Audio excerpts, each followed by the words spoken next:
Hey everybody, this is Rima from the Guiding Star. Today we're talking about, and you might see this from the Tika, from the event that I just came from. Today we're talking about self-doubt. Do you doubt yourself? Do you have a lot of self-doubt, and what to do about it?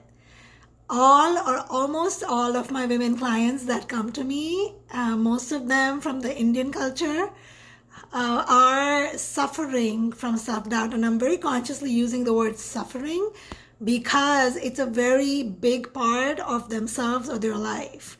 And self-doubt is very common. It's like the common cold. It's many of us suffer from self-doubt, and that seeps into our lack of confidence. The question is, why do we self-doubt so much? Where does it begin, and what do we do with it?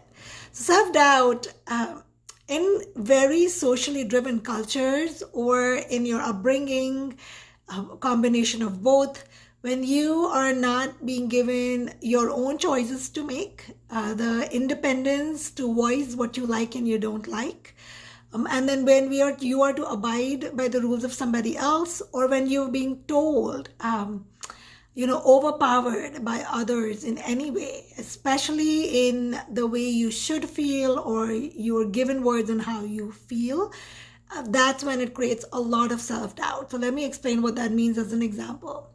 So as an example, let's say something as simple, it's a very simple but a very common and a powerful example to understand this. A child who does not want to wear a jacket in the winter while going out. It's cold outside. The child doesn't want to wear a jacket. The child says, I'm not feeling cold. The parent says, no, you are feeling cold. Put the jacket on. Well, the parent wants the child to wear the jacket with good intentions to stay safe, right? But the child could be just a different person, a different body, and literally actually doesn't feel cold. And the child continues to say, I'm not feeling cold. And the parent continues to say, no, you are feeling cold. It's a very common example.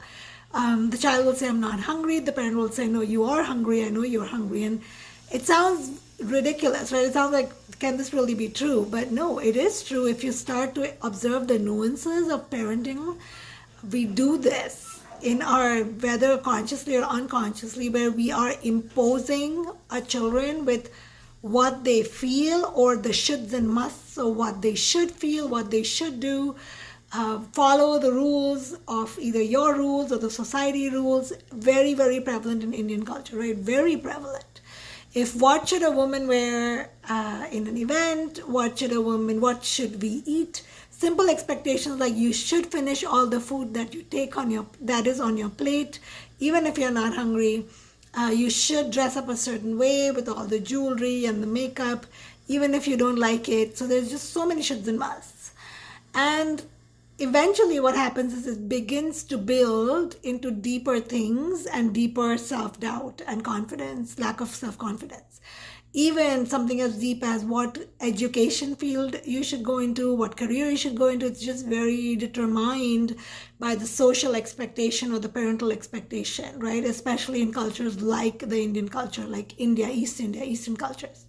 So how do we unwind that? Because women that come to me, and they come to me because I've walked this journey and I've overcome it, right? There was a lot of self-doubt in me, a lot of self-doubt. A lot of it had come from me being taught to negate my feelings, me being taught not to have my voice, not being allowed to be different. I was very different from the family. I was just not allowed to question or ask or be different or challenge or say, no, I don't like doing this and I don't want to do it, right? Obviously, we're not looking at something that will not keep you safe. Safety comes first, but we're just talking about general day-to-day things. So the way, if you're an adult, the way you can start reversing the self-doubt is to really start asking yourself the question in every situation. It's like a repeated question to ask. What do I want? What do I like? Not what somebody else wants or somebody else likes.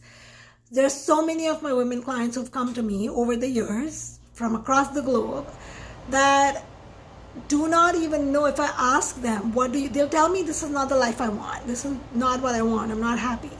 And I ask them, what do you want? What will make you happy? And it will just take them by surprise, because in the initial stages of the emotional development of self-awareness, they may not know. They would have no clue. They're like, wow, like I can't even imagine, for example, the kind of body I want, the kind of marriage I want, the kind of career I want. They wouldn't know that.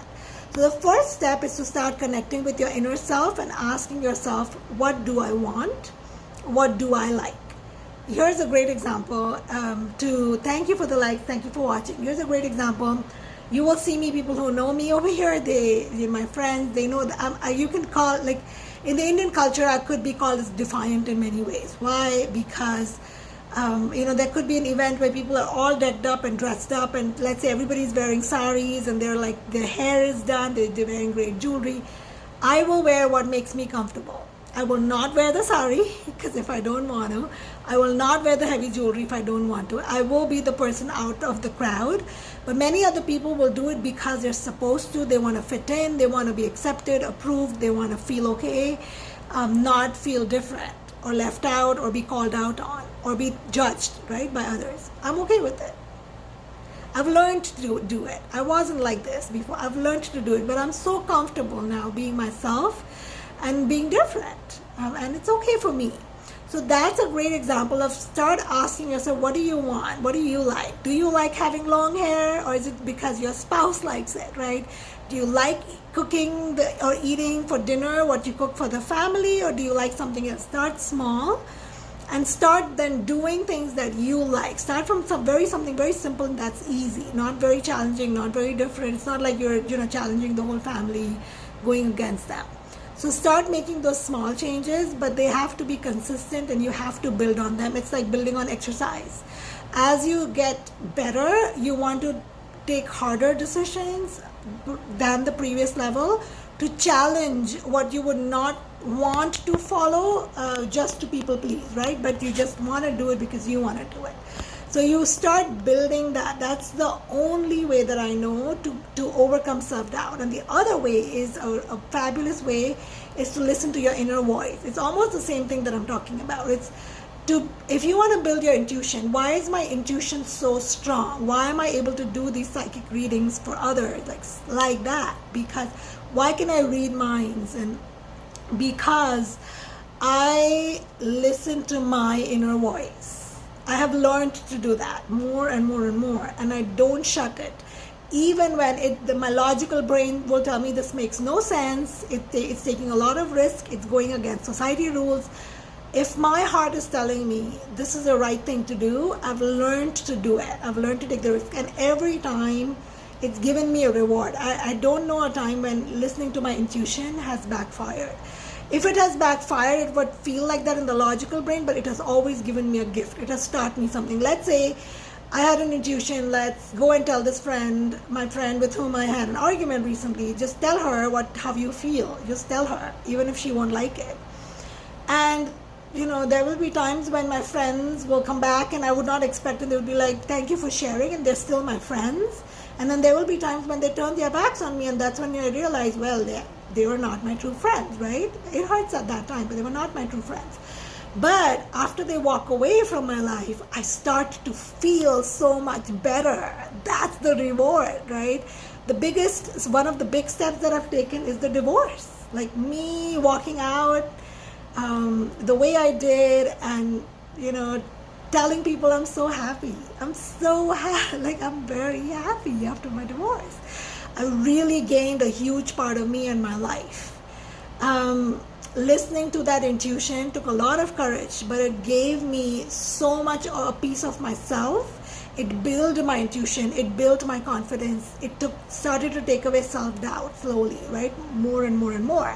But when I was living in a marriage where my voice was constantly questioned and shunned and suppressed, my self-doubt was very high, very high. And I was trying every way I can to continue to people please, to please my partner and please the family and, follow their rules and their expectations, but it took away a whole part of me.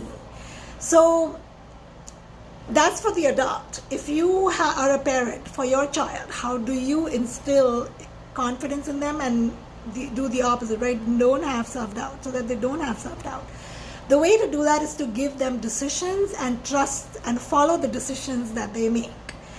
Some decisions you have to take as a parent, of course. I mean, I'm going to leave that to you to understand that logically, of course. But simple things like you're going shopping, telling them, allowing them from age 4, as little as when they are 4, 3 and 4, what clothes do they want to get?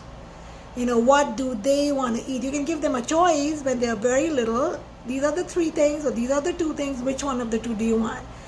Even if you don't like it, let them make the choice. If you're giving them a choice, honor their choice, and don't turn your back on that. Right? Don't turn away from your word. Continue to give them choice. There is a lot of power in teaching our kids to be independent, by teaching them to take decisions of their own and the consequences of those decisions, learning the natural consequences or maybe learned consequences if you have to teach them, right? Even with my daughter, so even in terms of the routines that we have, there is a lot of conversation about this is what I would want as a parent. These are your choices. You decide how you're going to manage your day, right? We'll check it for a week. If it doesn't work, you'll have input from a parent, right? If it still doesn't work after you're trying a second option, the parent will decide how your day needs to look. But give them the freedom to make their choices. Give them the freedom to what classes do they want to do? How many of those classes do they want to do? What school do they want to go into? Like, I have included my daughter in these decisions since the time she was in kindergarten.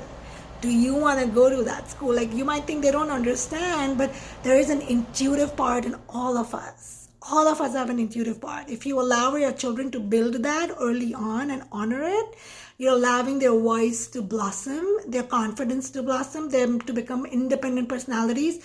As a parent, putting them in 10 classes is not going to teach them anywhere close to what you can teach them by giving them the independence and the confidence to become resilient individuals that can make their decisions, that can overcome challenges, that can learn the consequences of those decisions and how to problem solve.